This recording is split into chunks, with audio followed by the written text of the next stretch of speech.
What's up, everybody? Hope you all had a great day today or yesterday if you're getting this video right now, depending on where you are in the world. Right now it's like 1:35 in the morning. I know. It was a hectic day. Friday was totally hectic. It was my checkout day.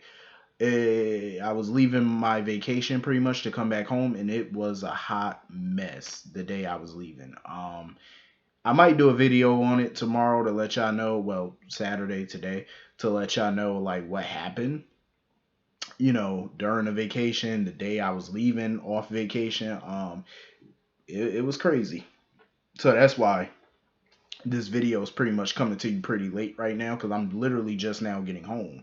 And I was supposed to be home uh 2 o'clock this afternoon. 2 o'clock Friday afternoon I was supposed to be home, but it didn't pan out that way. So anyway, I did finish watching GH today. Today's episode or Friday's episode, very interesting things going on.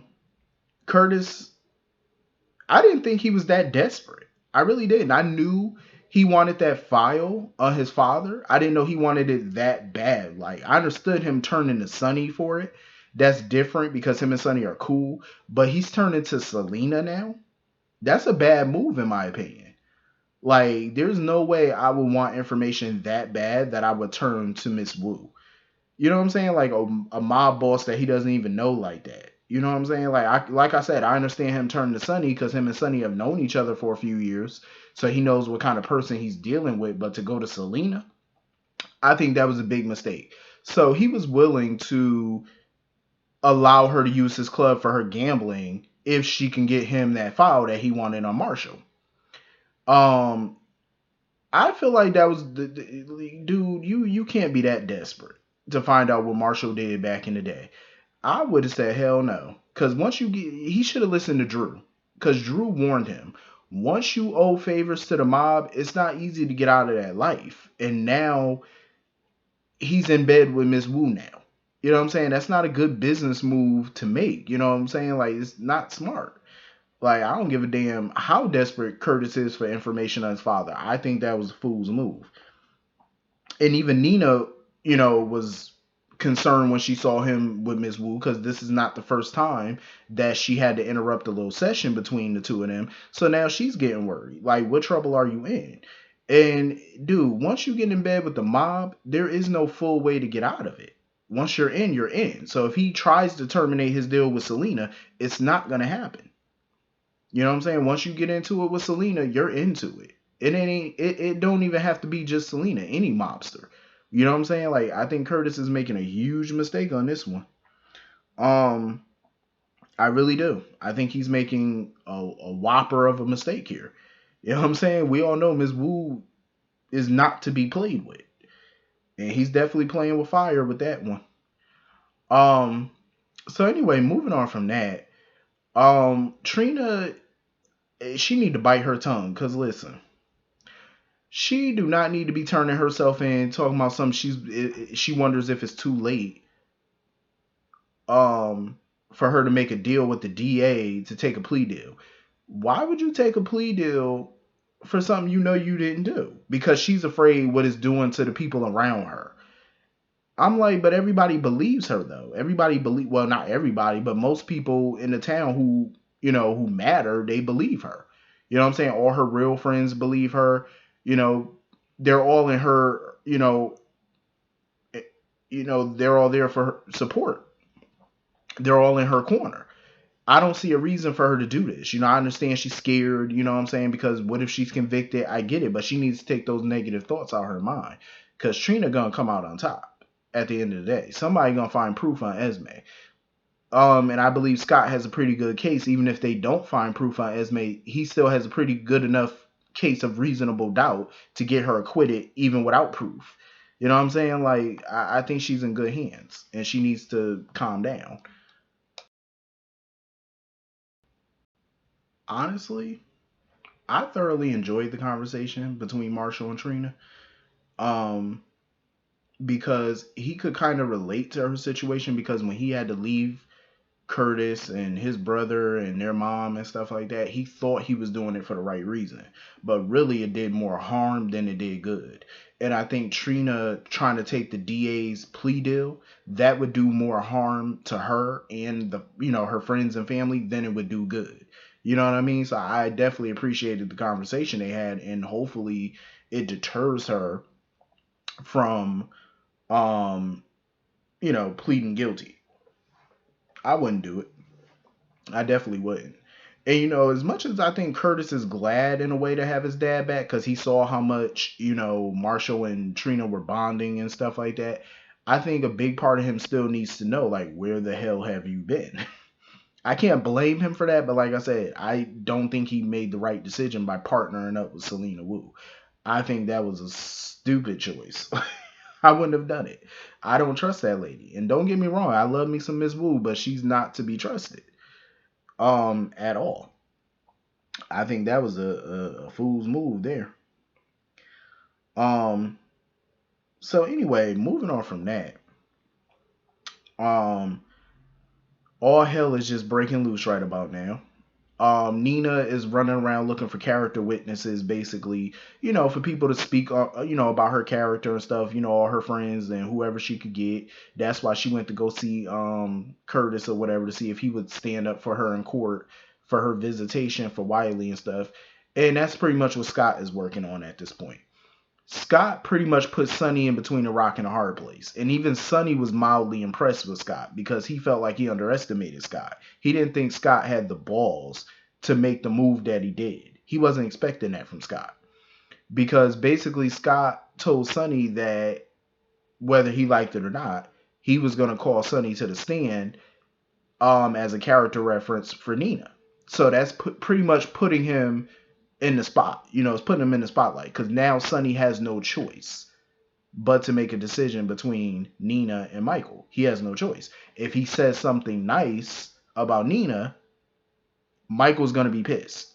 But if he says something in favor of Michael, it's going to mess things up between him and Nina because he's talking in favor of Michael.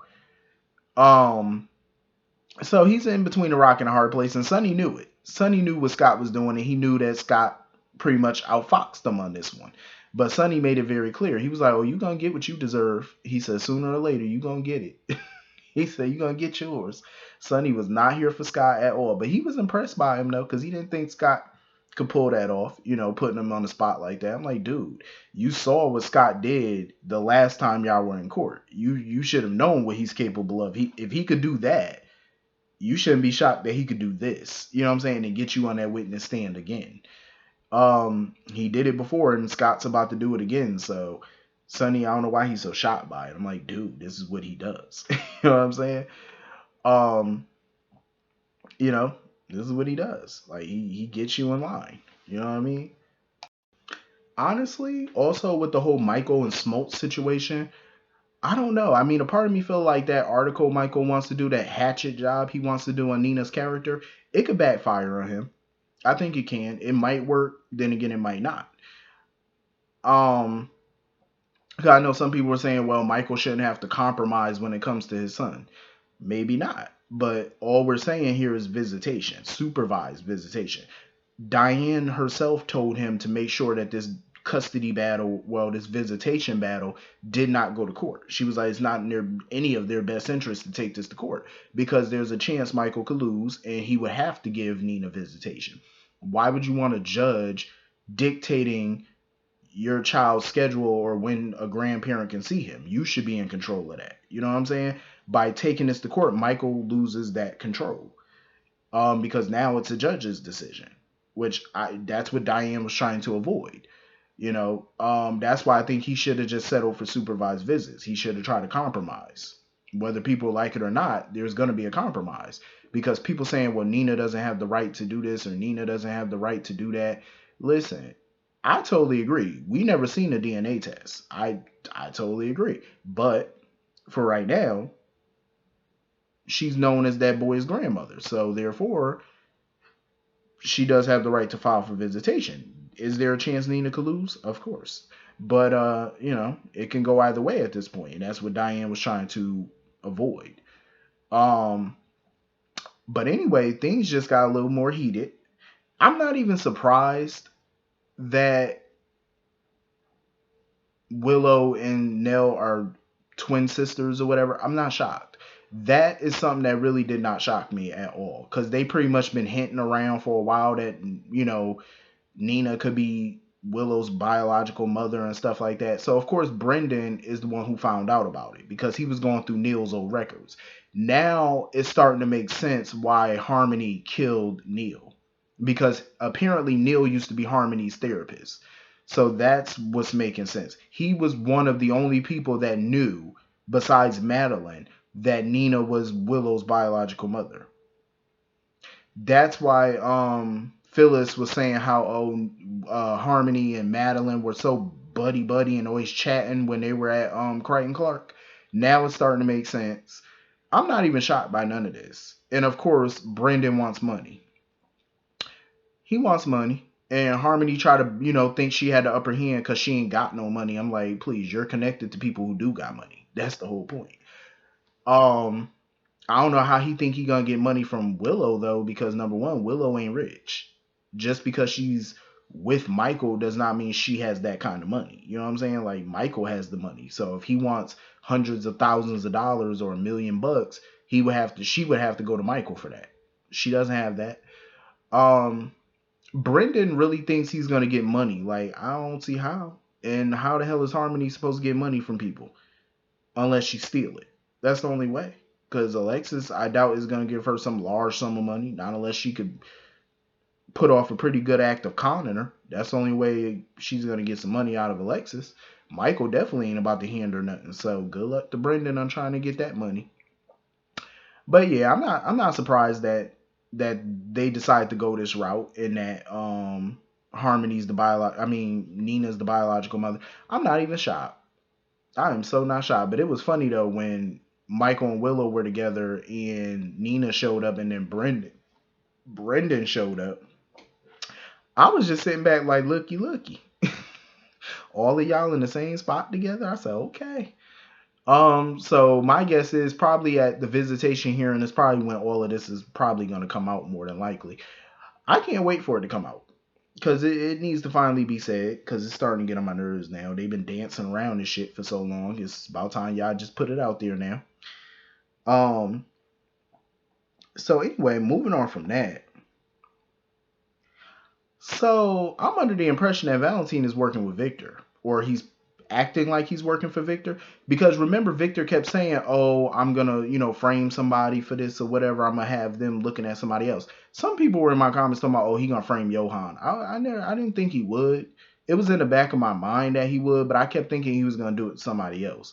And of course, Jennifer Smith is the patsy. So Valentine was able to get in her safe and I guess plant the evidence that the cops needed and stuff like that. Like he was able to start planting the seeds and stuff that the WSB needed to prove that she was the one who killed Luke. And she got, stole the Ice Princess and stuff like that. Valentine, of course, was trying to stall for time because Jennifer was trying to get some D. Jennifer was trying to get some of that Cassadine D, and she didn't even know he was a Cassadine, but she was trying to get some. And Valentine kept stalling and stalling and stalling, talking about, oh, let's order some champagne. He was not trying to sleep with her. So of course Anna and Felicia pop up, and Anna can't go to the auction because she's too recognizable. Like a lot of people know who she is. You know what I'm saying? She's synonymous. Like a lot of people know who she is, especially overseas. So that's why she brought Felicia, because she could fly under the radar better. Um, and some WSB dude was there that Anna recognized or whatever, and he told her about the auction and the operation, and she wanted in on it.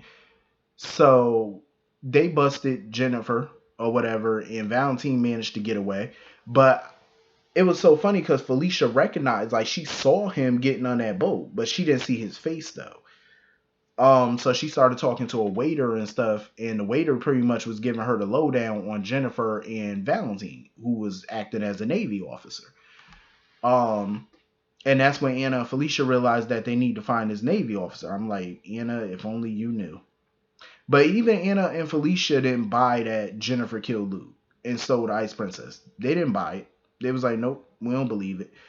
Because they're not dumb. You know what I'm saying? Like, sometimes the writers would try to dumb these characters down, but they too smart for that. You know, like, if you watch them in the 80s and the 90s, they're too smart for that foolishness. Like, they're not just going to buy that. You know what I'm saying? What's Jennifer's motive for killing Luke? And, like, for what?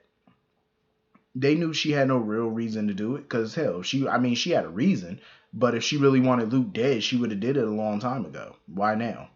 You know what I mean? They're not buying none of this, and they know Victor has something to do with it. They know Victor framed her. They can't prove it yet, but they know. But I want to know, like, what is Valentine up to? Like, is he just playing a part for Victor, like trying to gain his trust or something to make him think like, oh, I could pull this off, I could do X, Y, and Z, so that way Victor will drop his guard? Or is he really like?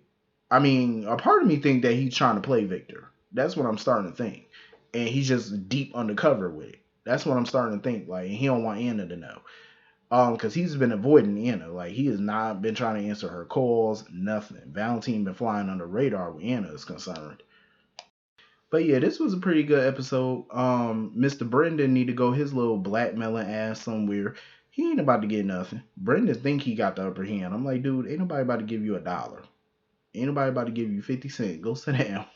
Like, he think this little stupid plan of his gonna work? Think again. But anyway, hit the comments. Let me know what y'all thought, and I will see you all later. Have a great night. Have a great weekend. Peace.